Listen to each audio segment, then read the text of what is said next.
Tennessee Titans head off to Cleveland this week on a 7-game losing streak that has them 2 games up in the race for the number 1 pick, with a starting quarterback who's had a very hard time staying upright, which of course bodes well for a certain Browns player chasing history.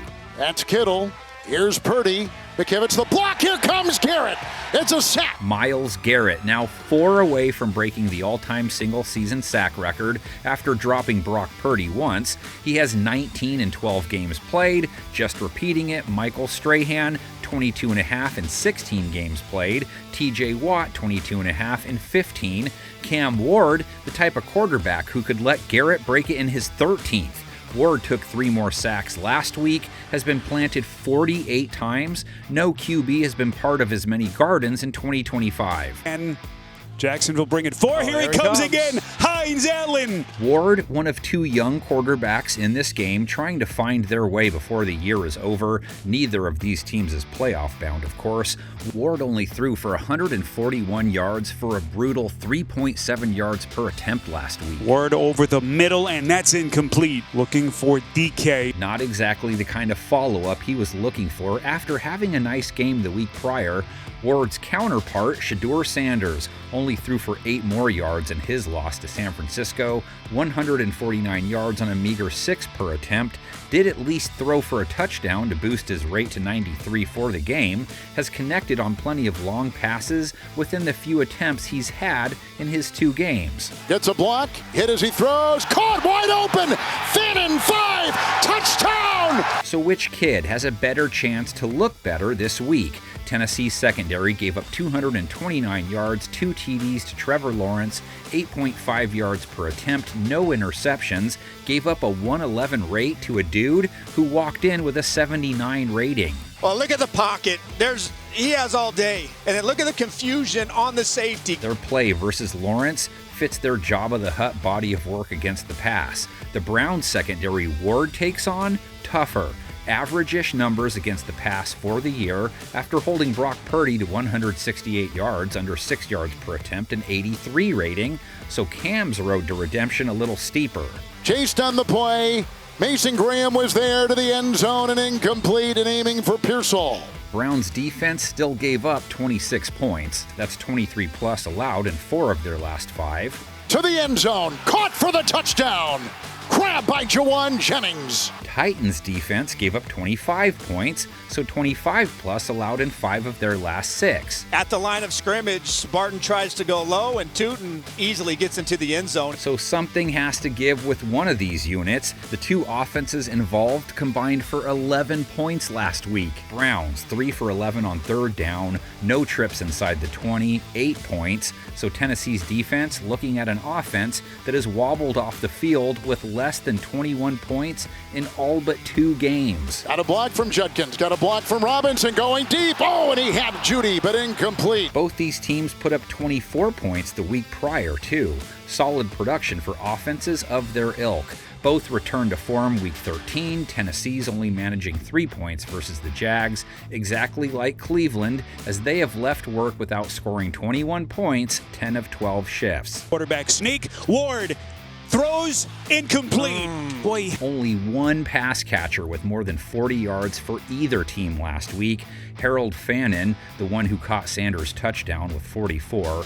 Jerry Jeudy, 26. David Njoku, 4. Chigo Okonkwo led Tennessee with 29. Each team's running backs more worthy of attention. Tony Pollard, 6 yards per carry on his 10 attempts. Will that carry over into this game? A first down run here and more. So a good start for Tony Pollard. And Quinshon Judkins with 91 yards, 4 per try, snapped a 6-game streak that saw him finish sub-4. So there was a great block in there by Leviston, and that opens the door for Judkins. Both backs face fronts that held their own last week. Tennessee held Travis Etienne to 28 yards, 2.3 a run. Cleveland held CMC to 53 yards, 2.7 per. So let the 6-3 or 36-33 predictions flow. 3 wins versus 1 win. It's the latest Combat Bowl. Real gamers get it. Classic. Maybe this one will be too. This has been a wacky season to say the least. Browns up on the Titans 37-32 all time. First played in 1970 when the Titans were the Houston Oilers. which is what they were when they first met in the playoffs in 1988, the only playoff meeting ever between the two. Program here. Game day program. See the dogs here. Game day program here. Good afternoon and Merry Christmas, everyone. The Oilers playing the Cleveland Browns here at Municipal Stadium in Cleveland, Ohio. In this, the AFC wildcard game. It is a cold, rainy afternoon. This is the real house of pain. We'll see today who tells lies and who don't tell lies. I say this is the house of pain. Right here in Cleveland, Ohio. You better believe it. We're on for today. We're on for today. The Browns are ready. We're going to the Super Bowl. Hit the beach on the set. Set, hit the beach!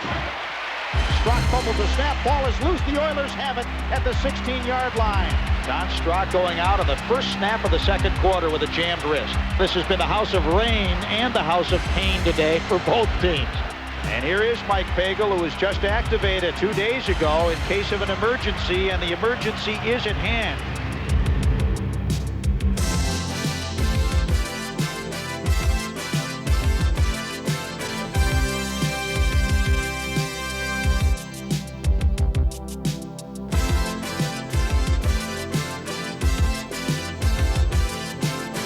Pagel firing deep, right side. Brennan got the ball at the 10-yard line and down.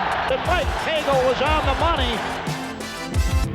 Fake handoff, little swing pass, knocked down in the backfield. Is that a lateral? Clay Matthews picks it up and goes into the end zone. They're going to look at this one again. It's a lateral. It should be a touchdown. Strange, strange, strange. Despite two controversial calls against them, Cleveland overcame both the officials and the Oilers to take a late third-quarter lead. Go back in the pocket, looking over the middle, firing over the middle. Touchdown, Slaughter! He came wide open on the post pattern. It's deja vu. For the fourth consecutive season, the Browns' defense didn't have it when they needed it most, permitting a lengthy, game-winning drive. It cost Cleveland a playoff game they could have won.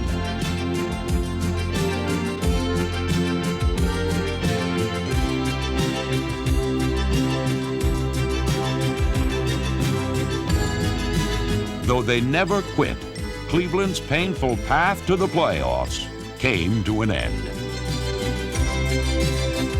Can't say it didn't go down to the bitter end in exciting fashion.